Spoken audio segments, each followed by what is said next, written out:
जिंदगी में हर वस्तु सरलता से नहीं मिलती। उसके लिए काम के प्रति निष्ठा और मंजिल तक पहुंचने का जुनून होना चाहिए। मैं फैसले लेता हूं, बाद में उसे सही बना देता हूं। ऐसा रतन टाटा का मानना है। उनका कहना है कि हर व्यक्ति सपने देखता है, लेकिन सपने सच उन्हीं के होते हैं जो सपनों के पीछे दौड़ता है जब तक कि सपने सच न हो जाएं। सर रतन टाटा की अध्यक्षता में 22 साल में टाटा ग्रुप का रेवेन्यू 40% तक बढ़ा। आज टाटा ग्रुप इतना बड़ा हो गया है कि टाटा ग्रुप की 100 से ज़्यादा कंपनियां दुनिया भर के 100 से ज़्यादा देशों में चल रही हैं।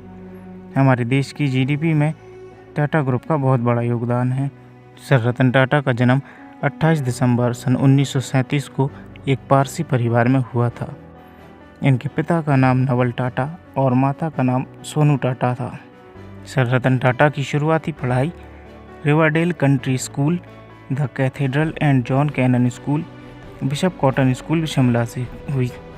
इसके बाद वे आगे की पढ़ाई के लिए न्यूयॉर्क अमेरिका चले गए, जहां उन्होंने कॉर्नेल यूनिवर्सिटी में एडमिशन लिया। सर रतन टाटा जब 10 वर्ष के थे तब इनके माता पिता का तलाक हो गया।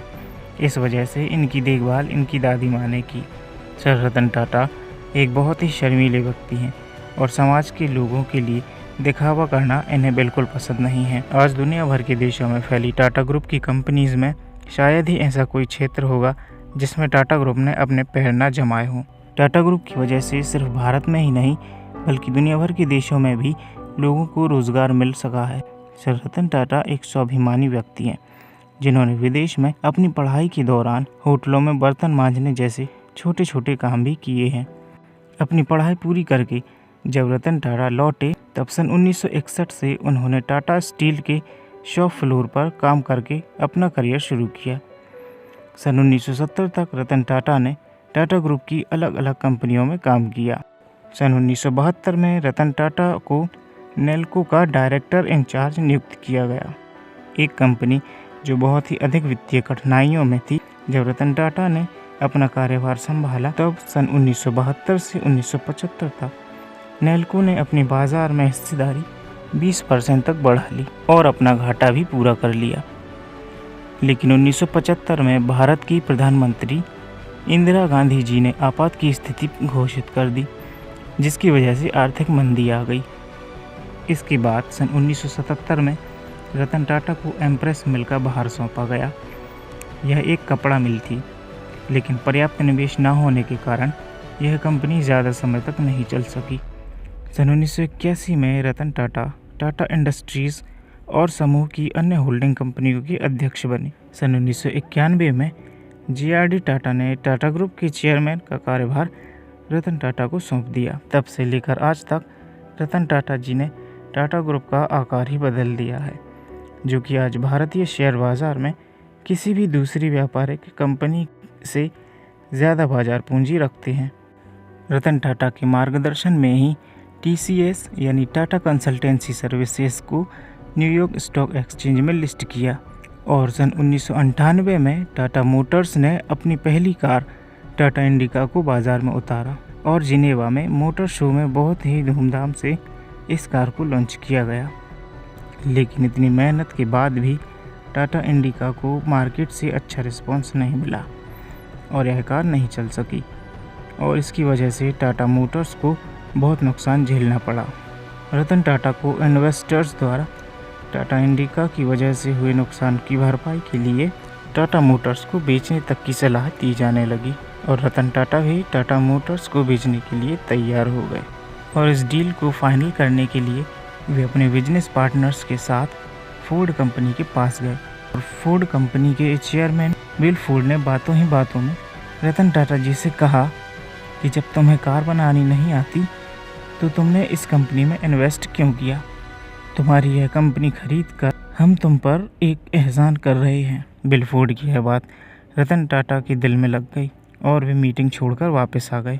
इसके बाद रतन टाटा ने अपना ज़्यादा से ज़्यादा समय टाटा मोटर्स को दिया और बहुत समय तक अपनी कमियों को सुधारा और एक बार फिर से टाटा मोटर्स ने इंडिका का नया वर्जन इंडिका V2 को मार्केट में लॉन्च किया और इस बार सर रतन टाटा जी की मेहनत रंग लाई और टाटा इंडिका V2 ने टाटा मोटर्स को एक नई शुरुआत दी।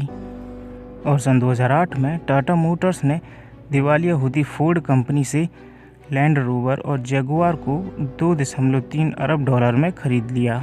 टाटा ग्रुप ने लैंड रोवर और जगुआर की तरह विदेशों में और भी कंपनीज खरीदी। जैसे सन 2000 में टाटा ग्रुप ने कनाडा की टी बैग बनाने वाली कंपनी टेटली को खरीदा। सन 2004 में साउथ कोरिया की डेवू कमर्शियल व्हीकल को भी टाटा ग्रुप ने खरीदा और इसका दूसरा नाम टाटा डेवू कमर्शियल व्हीकल कर दिया। सन 2007 में टाटा ग्रुप ने लंदन की एक स्टील कंपनी कोरस ग्रुप को खरीदा और बाद में इसका नाम टाटा स्टील ग्रुप कर दिया। सर रतन टाटा का सपना था कि एक ऐसी कार बनाई जाए जिसे सभी लोग, खासकर मिडिल क्लास के लोग खरीद सकें, और इसके लिए उन्होंने सन 2008 में टाटा नैनो कार बाजार में उतारी, जिसकी कीमत मात्र 1 लाख रुपए थी। सर रतन टाटा जिंदगी भर कुंवारी रहे। उन्होंने शादी नहीं की और इसके पीछे भी एक कहानी है। अमेरिका की लॉस एंजलिस में एक लड़की से रतन टाटा का प्रेम प्रसंग चल रहा था। बात शादी तक पहुंच चुकी थी, लेकिन अचानक से रतन टाटा को एक फ़ोन आता है कि भारत में उनकी दादी माँ की तबीयत बहुत ही ज़्यादा ख़राब हो चुकी है, इसलिए रतन टाटा भारत आने लगे। उन्होंने उस लड़की को भी साथ चलने को कहा, लेकिन उस लड़की के माता पिता ने साथ जाने से मना कर दिया। रतन टाटा अकेले ही भारत आ गए और उस लड़की के आने का इंतज़ार करते रहे और वहाँ लॉस एंजलिस में उस लड़की के माता पिता ने उसकी शादी किसी और से करवा दी। सर रतन टाटा ने कई बार अपने इंटरव्यूज़ में कहा है कि मैं अपने मुंह से ऐसे शब्द नहीं बोलता जिन्हें मैं पूरा ना कर सकूं, और उस लड़की से भी सर रतन टाटा शादी करने का वादा कर चुके थे। इसलिए उस लड़की की शादी कर लेने के बाद भी सर रतन टाटा ने कभी शादी नहीं की।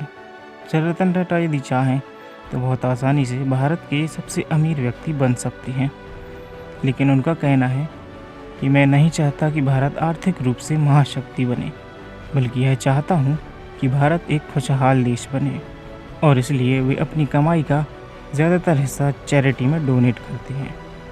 सर रतन टाटा को कई पुरस्कार भी मिल चुके हैं। भारत के 50वें गणतंत्र दिवस पर 26 जनवरी सन 2000 को रतन टाटा को तीसरे नागरिक अलंकरण पद्म भूषण से सम्मानित किया गया था। उन्हें 26 जनवरी 2008 को भारत के दूसरे सर्वोच्च नागरिक अलंकरण पद्म विभूषण से भी सम्मानित किया जा चुका है। तो दोस्तों, ऐसा रहा सर रतन टाटा का जीवन, जिन्होंने अपनी मेहनत से टाटा ग्रुप को दुनिया भर में फैलाया है और भारत की आर्थिक वृद्धि में भी बहुत बड़ा योगदान दिया है।